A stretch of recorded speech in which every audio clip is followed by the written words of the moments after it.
Welcome back to our channel. నేను మీ రక్షితారెడ్డి. తెలంగాణలో జరిగే పాలిటిక్స్ అంటే ఎప్పుడు వాడివేడిగానే సాగుతూ ఉంటాయి. ఇంకా అందులో భాగంగానే బీఆర్ఎస్ పార్టీలో ఎప్పుడు ఏదో ఒకటి వినిపిస్తూనే ఉంటుంది. ఇంకా దీనిలో ముఖ్యంగా బీఆర్ఎస్ పార్టీ నుంచి స్వయంగా ఆమెనే కవిత వచ్చి కొన్ని మాటలు చెప్పుకొచ్చారు. అవినీతికి పాల్పడ్డ వారి పేర్లు ఆమెనే స్వయంగా బయటపెట్టారు. పార్టీలో వాళ్ళు ఉన్నప్పటికీ కూడా వాళ్ళ పేర్లను స్వయంగా చెప్పడం ఇప్పుడు పెద్ద చిచ్చుకు కారణమయ్యే అవకాశాలు అయితే కనిపిస్తున్నాయి.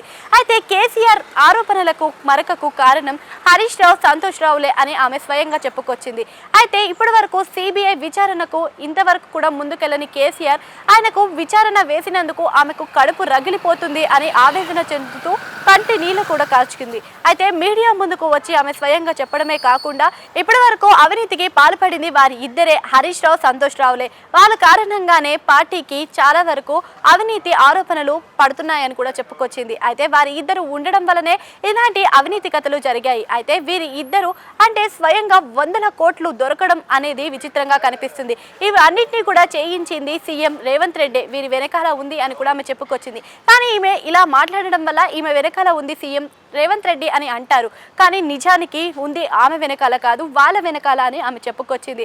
ఆమె అమెరికా నుంచి తిరిగి వచ్చిన తరువాత స్వయంగా వెళ్ళి ఆమెనే కేసీఆర్ని కలవడం జరిగింది. అంతేకాకుండా తెలంగాణ జాగృతి పార్టీ సభ్యులతో కలవడమే కాకుండా వారితో మీడియా ముందుకు వచ్చి ఆమెకి ఆరోపణల గురించి వివరించడం జరిగింది.